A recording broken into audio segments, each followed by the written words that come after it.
Alvin Aragon when also Easy or IZ guested in your concert.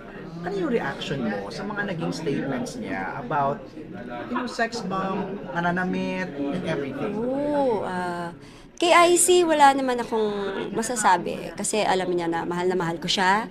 Nirerespeto ko kung ano yung naging desisyon niya from the start. Wala akong masabi doon. Siguro kay Alvin, ano lang, nirespeto naman namin kung ano yung gusto niya na sa buhay niya. So, yung mga sinabi niya, it's in the Bible naman talaga.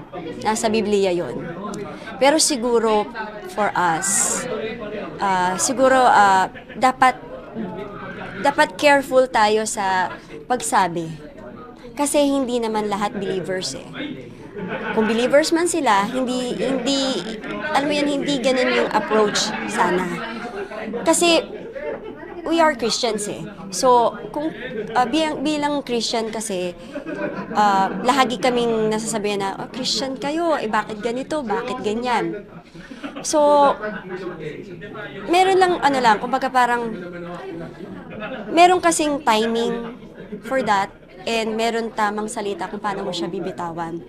Kumbaga parang sabi nga, di ba, tinuturo lagi sa amin is, if you want to disciple ng isang tao, kailangan makita sa'yo eh.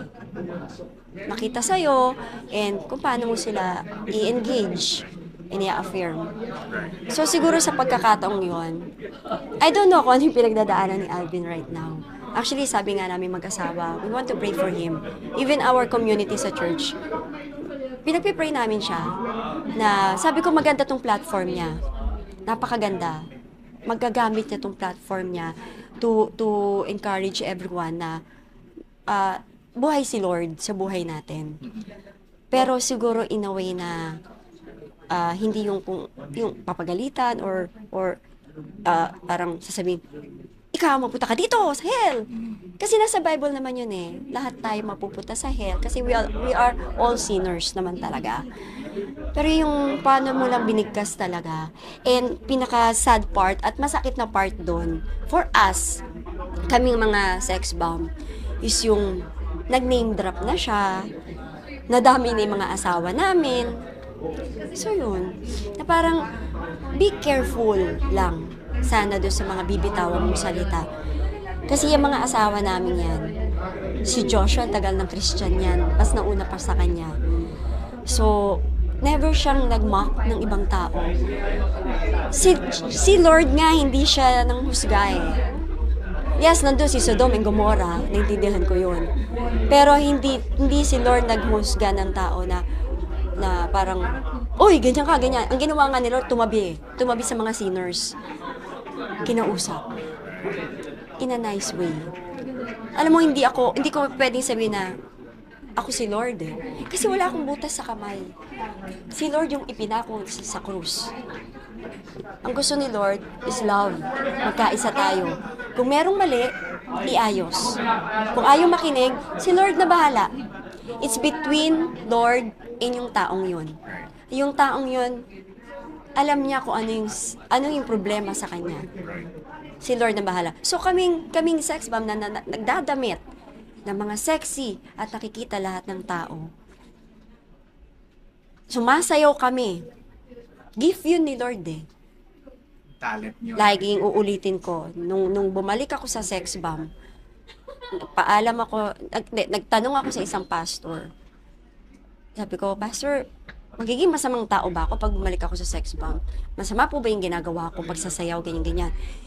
Kung gagamitin ko sa masama yung talent ko, yun ang masama. Pero yun yung gift ni Lord sa akin ng pagsasayaw. Yung pananamit,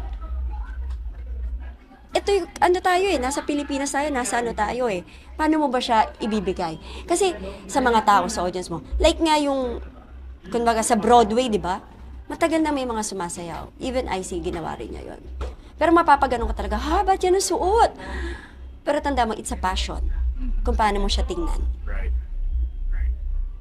Even dun sinasabi niya mga nanay na walang it's none of our business. It's between them and Lord.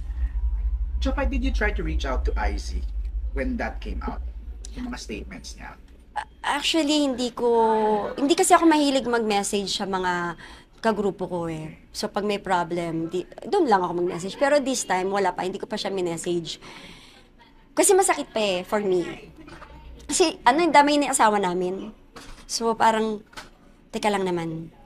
'Di ba? Parang, siguro kung si Alvin is maisip niya, ay, may pagkakamali siya, public apology, okay naman yun. Kaya message siya kami, pasensya na kung ganito. Kasi masyado lang ako nai-eager na parang gusto ko makilala nila si Lord. Don't worry, Alvin, kilala nila si Lord. Si Lord na yung bahala sa kanila. Tsaka, last na lang, message mo for Alvin. Alvin, kung may problema ka, pagpe-pray ka namin. Pagpe-pray ka namin na kung gusto mo makapag-disciple ng ibang tao, pagpe-pray namin yon. Pagpe-pray namin kung ano yung pinagdadaanan mo ngayon, kayong pamilya. Kasi alam naman namin na hindi ka darating sa puntong yan na magagalit ka or sasabihin mo yung about kay Lord kung wala kang pinagdadaanan.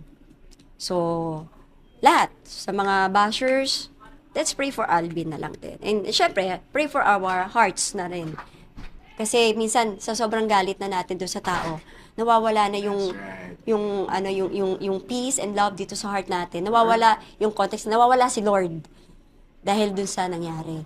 So lagi natin na lang sigurong tandaan na nandiyan naman si Lord eh. Kakampi natin siya, sino man yung mag-mock sa atin, nandiyan si Lord palagi.